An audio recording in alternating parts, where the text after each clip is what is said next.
Assalamualaikum warahmatullahi wabarakatuh. Halo sahabat mahasiswa, perkenalkan nama saya Novia M. Andini dengan NPM 22412017 dari kelas akuntansi 22A Universitas Teknokrat Indonesia. Di video kali ini saya akan membahas mengenai teknik dokumentasi flowchart.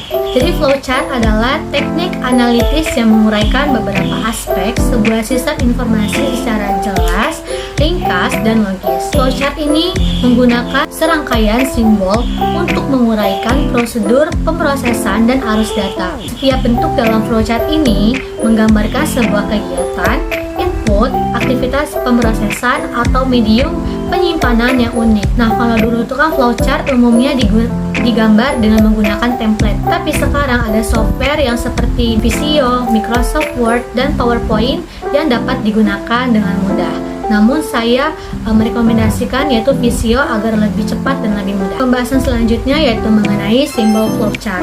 Nah, terdapat 4 kelompok simbol flowchart. Jadi yang pertama ada simbol input atau output.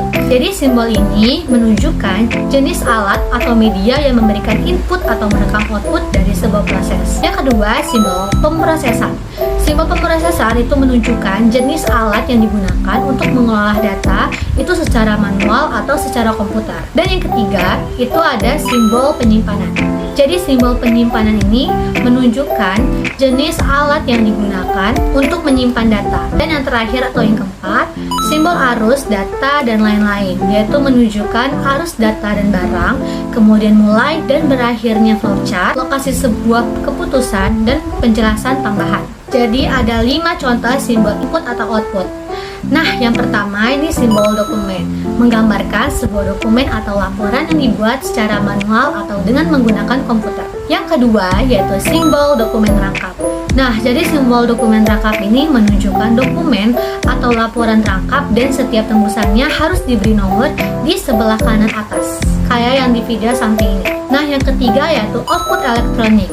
Jadi output elektronik ini menggambarkan informasi yang ditayangkan atau display oleh sebuah alat output online seperti terminal, monitor, atau layar. Yang keempat yaitu ada entry data elektronik yang menggambarkan entry data dengan menggunakan alat elektronik seperti komputer dan tablet. Dan yang kelima yang terakhir alat input dan output elektronik, gabungan antara simbol entry data elektronik untuk menunjukkan alat yang digunakan keduanya. Nah, kemudian terdapat 2 simbol pemrosesan. Jadi yang pertama, pemrosesan komputer, menggambarkan sebuah proses yang dilaksanakan dengan sebuah komputer yang biasanya menghasilkan perubahan data atau informasi. Dan yang kedua dan terakhir, pemrosesan manual.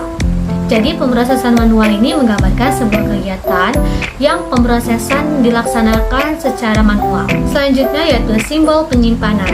Jadi yang pertama ada database. Jadi database ini menggambarkan data yang disimpan secara elektronik. Yang kedua, pita magnetis. Pita magnetis menggambarkan media penyimpanan backup. Yang ketiga, file. Jadi file ini menggambarkan dokumen yang disimpan secara manual. Di dalam surat ini terdapat A sebagai alphabetic order, D sebagai date order, dan N sebagai number order. Yang keempat yaitu ada jurnal atau buku besar, yaitu menggambarkan jurnal atau buku besar akuntansi berbasis kertas. Simbol yang terakhir yaitu simbol arus data dan lain-lain. Yang pertama, arus dokumen atau pemrosesan, yaitu menggambarkan arah aliran dokumen atau pemrosesan dan aliran normalnya adalah dari atas ke bawah dan dari kiri ke kanan. Yang kedua, arus data atau informasi, menggambarkan arah aliran data atau informasi dan sering digunakan untuk menunjukkan data yang di-copy dari sebuah dokumen ke dokumen lainnya. Yang ketiga, hubungan komunikasi. Jadi hubungan komunikasi menggambarkan transmisi data dari satu lokasi ke lokasi lain via saluran komunikasi. Yang keempat, penghubung di halaman yang sama atau on-page connector, menggambarkan pemrosesan dari satu lokasi ke lokasi yang lain namun di halaman yang sama dan digunakan untuk menghindari garis melintang yang semrawut. Yang kelima yaitu penghubung di halaman lain atau off-page connector, yaitu menghubungkan arus pemrosesan data 2 halaman yang berbeda dan sinyal keluar dari sebuah halaman dan sinyal masuk ke halaman berikutnya. Yang keenam yaitu terminal. Jadi terminal ini menggambarkan titik mulainya berakhirnya atau berhentinya sebuah proses atau program dan digunakan untuk menunjukkan pihak eksternal.